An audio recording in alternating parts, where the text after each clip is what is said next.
Statyti kokius bairius skaldys, jeigu kartais pasisektų ir atvažiuosi antrą kartą. Tai pirmas dalykas tai yra keiksmažodžiai. Visai neseniai pastebėjau, kad daugeliu vaikinų žodis patikti ir žodis piščiau yra tokios pat reikšmės. Nes stoviu su draugu, sakau, kaip tau šitą merginą, kuri praėjo? Gera, piščiau. Tau tas filmas patiko, kur vakar žiūrėjau?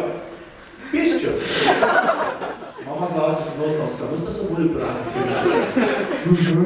Piščiau. Aš planuoju įsigyti Dobermano veislės šuniuką, ką tu manai? Geri sargai, piščiau.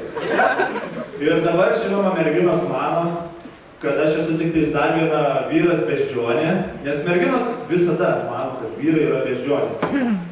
Vyrai pešda, merginos ne, vyrų krūtinės plaukuotas, merginos ne.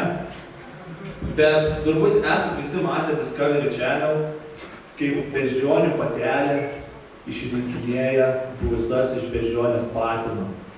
Kaip spindi jos akutės, kokia jinai būna laiminga, kai jinai randa pluselę, kad gali padėti savo vyrui.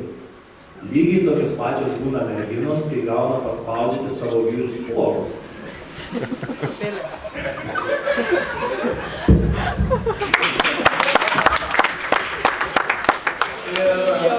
Mūsų kelionė iki Šiaulių buvo labai sėkminga, nes mus aplenkė tik tai keli ten, 3 ar 4 BMW. 3. Nes visi, kas vairuoja automobilį, turbūt esat pastebėję, kad BMW vairuotojai niekada nelenkia paprastai. Pirmą parodysiu šitai pusei, po to šitai, nes BMW vairuotojai visada lenkia va taip. Važiuoji lėtai, važiuoji greitai, stovi, susidaro įspūdis, kad tik BMW vairuotojai važiuoja tinkamu greičiu. Bet ir aš iš pat pradžių labai ilgai kaltinau BMW vairuotojus, bet BMW vairuotojai čia yra nekalti. Dar BMW vairuotojai visada šalia savęs turi turėti keleivių, nes jeigu atsitiktų netyčia toks nenumatytas atvejis, kad jie vienu metu lenkia 2 automobilius iš šitos ir šitos pusės, tai sako, Agne, laikyk vairą! Ir, kaip sakiau, aš kaltinau BMW vairuotojus, nes žiniasklaida visą sako, BMW vairuoja chuliganai, BMW vairuotojas padarė tą, bet tai yra nesąmonė, nes pats vieną kartą pavažiavau BMW, reikėjo draugo žmoną nuvežti ligoninę. Ir aš prieinu prie jų BMW ir sakau, draugo žmoną, sakau, duok raktą. Ir jis sako, tai tu su šituo. Gerai, ateinu, bandau nedrąsiai atsirakinti. Jeigu nematot, va, atsirakinti. Įeinu į automobilį, atsisėdu ir nevedu automobilį, nes matau, negaliu važiuoti, nes užstatyta. Tada šitą simbolį naudoju kaip burtų lazdelę. Turkus trauktis, valgyti tą! Pasitraukė, tada užvedu automobilį ir negaliu važiuoti, nes kažkoks keistas garsas. Atidarau kapotą, išlipu lauk, dar kartą atidarau. Ir matau, kad cypiai tempimo dirželis.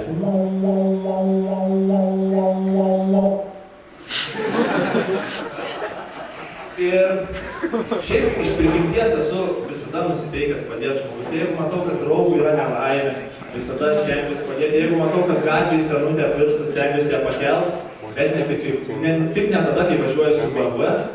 Nes kai važiuoju su BMW, žmonių per perėjas nepraleidžiu niekada. Ir tada taip atsitiko, kad mūsų aplenkė kitas automobilis ir jisai apsivertė.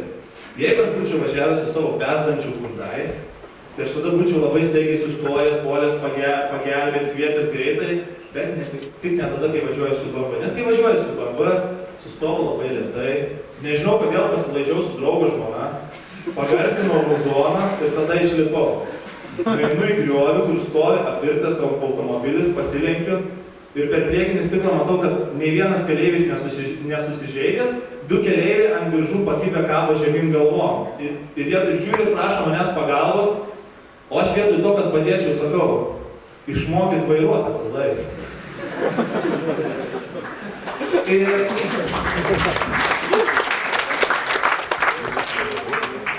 Ir su BMW dar niekada negalima važiuoti lėtai, nes jeigu ant BMW spaudi stabdį, tai pasigirsta garsas, stabdžius išrado bailiai. ir viskas normaliai. Maladėt! Aš norėjau būti maladėt. Bet labai greitai, koks aš esu maladėt, pamatė dėdulės uniformą ir su fenu. Ir jisai prieino prie manęs, labą dieną, komisaras bla, dokumentus bla, viršijo saugų greitį, bla, užeikite į mūsų automobilį. Užeinu į automobilį, o ten sėdi kitas dėdulės su žalia uniforma. Jis taip žiūri mane. Tai ką, mėgsti palakstyt, matau, ne? Teks baust, rašysiu 100 litrų baudos. Va žiūrėk, toj paimsiu tušinuką ir pradėsiu rašyti. Va žiūrėk, protokolą pasimu iš galo. 100 litrų oficialios. Tai reiškia, kad turėsi varyti banką mokėti, kad metus laiko kompiuteryje bus apie jūsų teistumą, kad jūs pat pažeidėt kelių eismo įvykį. Nu, žiūrėk, netikriau, žiūrėk, pasiėmu tušinuką ir jau aš, kai pradedu rašyti, nebegaliu sustoti. Žiūrėk, pirk tušinuką už 50 ir neturėsiu su kuo rašyti.